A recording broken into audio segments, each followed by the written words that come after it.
મહાપ્રભુજી શ્રી ગુસાઈજી સાથે એક રૂપ બની અને એ તાદાત્મ્ય બંને વચ્ચે કેવી રીતે સ્થાપિત કરે છે. એકવાર શ્રી ગુસાઈજી રાજભોગ ધરી, રાજભોગ આરતી કરી, અનોસર કરી અને પ્રસાદ લેવા માટે, ભોજન કરવા માટે બિરાજ્યા. ભોજન કરતી વખતે, મહાપ્રસાદ લેતી વખતે જેમ ભોજન કરવા માટે શ્રી ગુસાઈજી બિરાજ્યા અને બિરાજતાની સાથે જેમ અધરામત લીધું, જેમ મહાપ્રસાદ ગ્રહણ કર્યું અને મહાપ્રસાદમાં એક નાનું સરખું ઘાસનું તણખલું એમના મુખમાં આવ્યું. ઘાસનું તણખલું મહાપ્રસાદમાં આવતાની સાથે શ્રી ગુસાઈજીના મનમાં વિચાર થયો કે જે શ્રી ઠાકોરજી મારા માથે નવનીત પ્રિયાજી બિરાજી રહ્યા છે, એ નવનીત પ્રિયાજીની સેવામાં તત્સુખનો વિચાર હું ન કરી શક્યો. ઠાકોરજીની સેવામાં આટલા નાના નાના મારાથી દોષ બની રહ્યા છે, આપશ્રીની હું સેવા ન કરી શક્યો અને સેવા કરતા મારાથી અપરાધ થયો. અને પ્રભુ શ્રી ઠાકોરજી કૃપા કરી મારી સેવા અંગીકાર કરે અને જો મારાથી એમના તત્સુખનો વિચાર ન થાય તો હવે મારે ગ્રહસ્થમાં રહેવાનું કોઈ અધિકાર નથી. શ્રી ગુસાઈજીના મનમાં વિચાર થયો કે મારે ગ્રહ ત્યાગ કરી દેવું જોઈએ. હવે મારે ઘર છોડીને સંન્યાસ ગ્રહણ કરી લેવું છે, કારણ કે ઘરમાં રહી જો પ્રભુના સુખનો વિચાર ન થઈ શકે તો મારે ગ્રહમાં ગ્રહસ્થ તરીકે રહેવાનો કોઈ અધિકાર નથી. શ્રી ગુસાઈજીએ ગ્રહ ત્યાગ કરવાનો સંકલ્પ કર્યો. प्रथम पुत्र श्री गिरधर जी ने बोलावीने कहूं कि गिरधर बाबा आप हमारे सफेद वस्त्र लेके आओ, उनको भगवा वस्त्र कराव दो. आज हम शयन करा के संन्यास ग्रहण करेंगे, आज हम ग्रह त्याग करेंगे, अब गृहस्थ हमको नहीं रहना. नवनीत प्रियाजीए आ बात श्रवण करी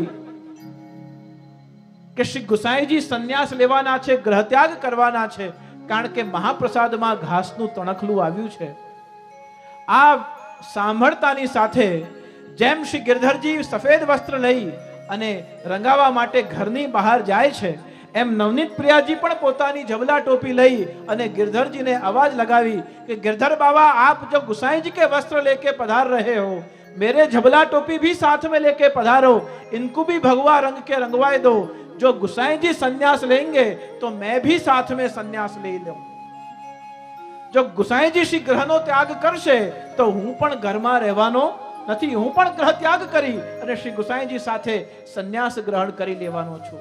ગુસાઈજી જો ઘરમાં નહીં રહે તો મારે પણ ઘરમાં રહેવું નથી. ભોગ શ્રૃંગાર યશોદા મૈયા શ્રી વિઠ્ઠલનાથ કે હાથ કો.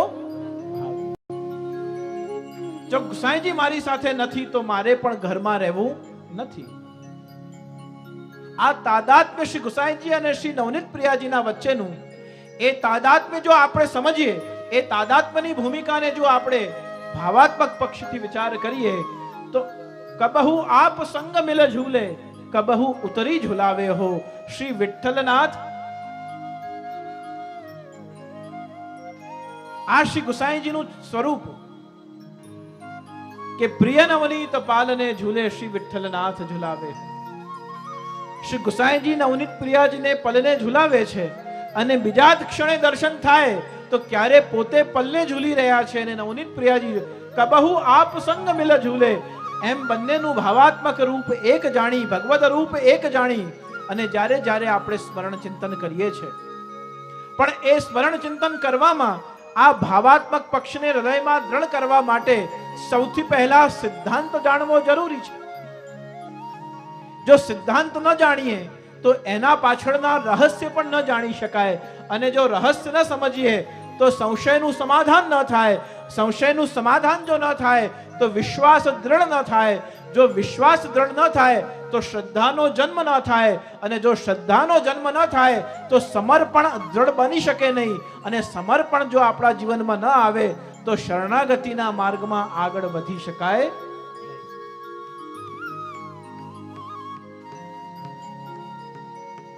साधो घर में झगड़ा भारी. हे साधो, हे मनुष्य. साधो मतलब हे मनुष्य, हे साधो घर में झगड़ा भारी. रात दिवस उठ उठी लड़त है, चार पूत एक नारी.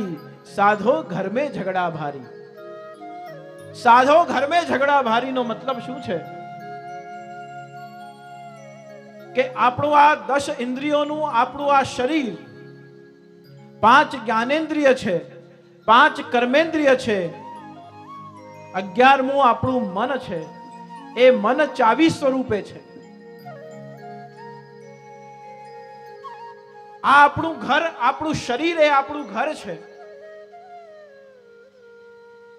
એમાં 5 બારી કર્મરૂપ છે અને 10 દ્વાર જ્ઞાન સ્વરૂપે છે. साधो घर में झगड़ा भारी, रात दिवस उठी उठी लड़त है, 5 पूत एक नारी. आ 5 पूत कौन छे? આપણી વાણી, આપણી દ્રષ્ટિ, આપણો સ્વભાવ, આપણા કર્મ અને આપણો વ્યવહાર. ઘણીવાર વ્યવહારમાં આપણે ઈચ્છીએ તો પણ ન બોલવાથી સંકટ ટળી શકે છે, પણ જો સ્વભાવ આડે આવે તો એ બોલે તો મારે બોલવામાં શું છે અને આપ સામે બોલી દો એટલે વાત બનતી હોય તો બગડી જાય. રાત દિવસ ઉઠી ઉઠી લડત હે, 5 પૂત એક નારી. ઘણીવાર જોયું હોય છતાં પણ એને અનદેખી કરવામાં જ આપણું હિત છે. સત્રમ બ્રુયાત પ્રિયમ બ્રુયાત ન બ્રુયાત સત્યમ અપ્રિયમ. આ રોજ 5 તત્વ આપણી સાથે જોડાયેલા છે. રાત દિવસ ઉઠી ઉઠી લડત હે.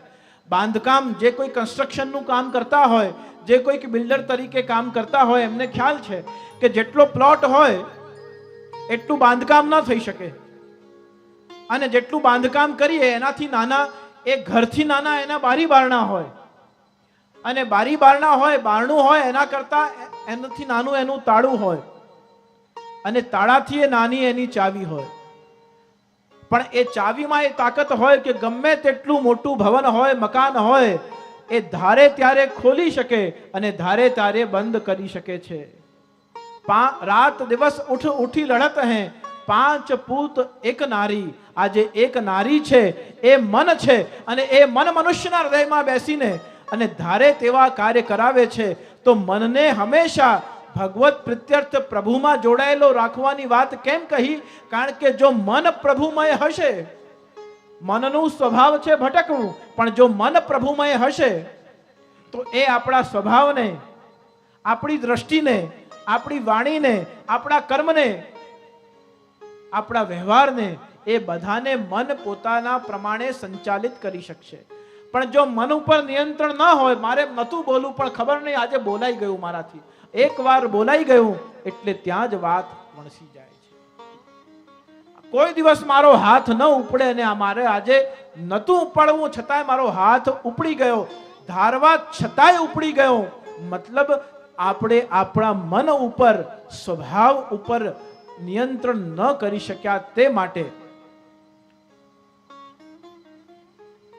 યુવકો પ્રશ્ન કરે કે આમ ઠાકોરજીની માળા ફેરવીએ છે, સેવા કરીએ છે, સત્સંગમાં બેસીએ છે, મન લાગતું નથી. મન ચોંટે તે માટે શું કરવું?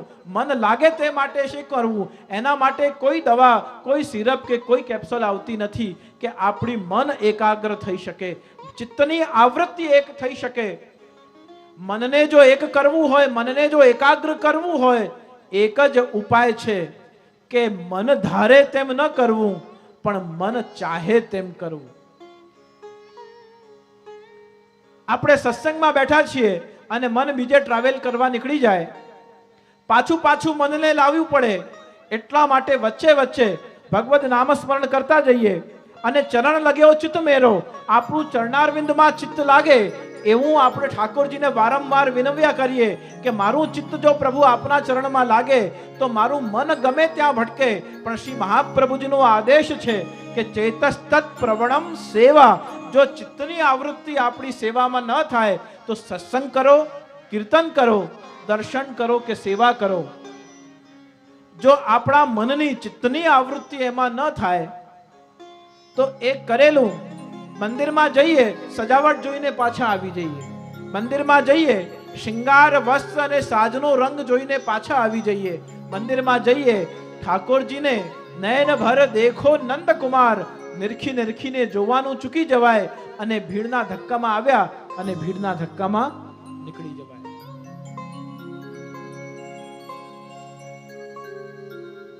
આપણું ચિત્ત શ્રી ઠાકોરજીના ચરણોમાં લાગે તે માટે એ સ્થૈર્ય જરૂરી છે. અને એ સ્થૈર્ય મનમાં ક્યારે પ્રગટ થઈ શકે? જ્યારે પ્રભુ અને મહાપ્રભુ ઈચ્છે કે હવે ઘણી કસોટી થઈ, બહુ સમય નીકળ્યો, હવે ધીમે ધીમે ધીમે આને સ્વરૂપ જ્ઞાન કરાવવું જોઈએ. 10 વર્ષ પહેલા શ્રી મહાપ્રભુજી માટે જે આપની ભાવના હતી, આટલું સત્સંગ, દર્શન, વાંચન, કીર્તન કર્યા બાદ એ ભાવનામાં ધીમે ધીમે પરિવર્તન આવે છે, કારણ કે શ્રદ્ધા દ્રઢ બને છે. તો આપણું ચિત્ત એ શ્રી ચરણોમાં લાગે એના માટે અષ્ટસખાઓએ જે વાણી ગાઈ છે એનું ચિંતન કરીએ તો આપણું મન ગમે ત્યાં ભટકતું હોય પાછું આવી શ્રી મહાપ્રભુના ચરણારવિંદમાં દ્રઢ બને.